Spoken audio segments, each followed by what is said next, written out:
Friends, ఈరోజు వీడియోలో footings చేసిన తర్వాత పిల్లర్స్ ఎలా వేసుకోవాలి, మన ఫౌండేషన్ హైట్ లెవెల్స్ ఎలా పెట్టుకోవాలి, ప్లింత్ బీమ్ ఎలా అనేది ఈ వీడియోలో చెప్తాను.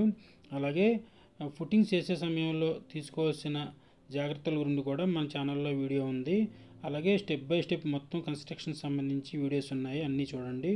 ఫ్రెండ్స్, ఇక్కడ చూస్తున్నారు కదా, మనం ఫుటింగ్స్ మీద పిల్లర్స్ ఎలా వేసామనేది తెలుస్తుంది. అన్ని పిల్లర్స్కి కూడా స్టీల్ అనేది సెంటర్లో రావడం జరిగింది. అంటే కవరింగ్ అనేది పోసినప్పుడు కరెక్ట్గా పెట్టారనేది తెలుస్తుంది. కవరింగ్ అనేది కరెక్ట్గా పెడితే పిల్లర్కి మంచి స్ట్రెంత్ అనేది ఉంటుందన్నమాట. ఫ్రెండ్స్, మనం ఫౌండేషన్ ఎప్పుడన్నా కానీ రోడ్డు నుంచి 2 feet హైట్ పెట్టుకోవాల్సి ఉంటుంది. అంటే మనం పోసే పిల్లరు ఫుటింగ్ మీద పోసే పిల్లర్ అనేది రోడ్ నుంచి 1 feet పెట్టుకుంటే దాని మీద 1 feet అనేది ప్లింత్ బీమ్ వస్తుంది. కాబట్టి మొత్తం రోడ్ నుంచి 2 feet మన ఫౌండేషన్ అనేది హైట్ ఉంటుంది. కొన్ని సందర్భాల్లో ఏంటంటే ఇంకా ఎక్కువ హైట్ కూడా పెట్టుకోవాల్సి ఉంటుంది. ఫ్రెండ్స్, ఇక్కడ చూసారు కదా, మొత్తం కాలమ్స్ అన్ని పోసిన తర్వాత మట్టి మొత్తం క్లియర్గా నింపడం జరిగింది.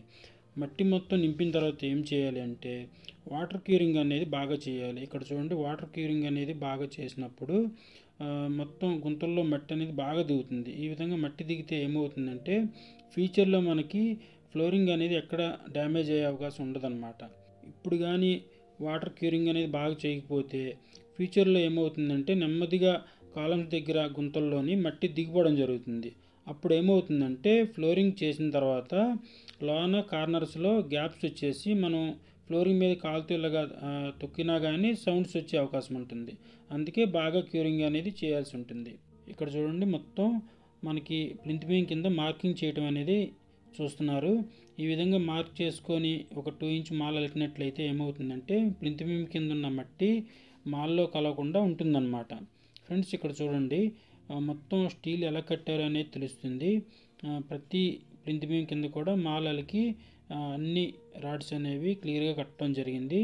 చాలామంది ఏం చేస్తుంటారంటే డైరెక్ట్గా ప్లింత్ బీమ్ అనేది మట్టి మీద పోసేస్తుంటారు. ఆ విధంగా చేయకూడదు.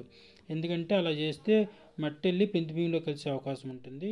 అలాగే ప్లింత్ బీమ్కి ఎప్పుడు కవరింగ్ కరెక్ట్గా పెట్టుకోవాలి. కవరింగ్ అనేది బాగా పెట్టుకుంటే ఏమవుతుందంటే స్టీల్ అనేది బయటికి కనబడదు. ఒకవేళ ఎక్కడన్నా కింద గ్యాప్స్ వచ్చి స్టీల్ కనబడినా కానీ దానికి మాల్ కొట్టి కవర్ చేయాల్సి ఉంటుంది. లేకపోతే ఏమవుతుందంటే ప్లింత్ బీమ్ అనేది ఎప్పుడు మట్టిలో ఉంటుందన్నమాట. మట్టిలో కనుక రాడ్ ఉన్నట్లయితే ఫ్యూచర్లో తుప్పట్టి ప్లింత్ బీమ్ డ్యామేజ్ అయ్యే అవకాశం ఉంటుంది.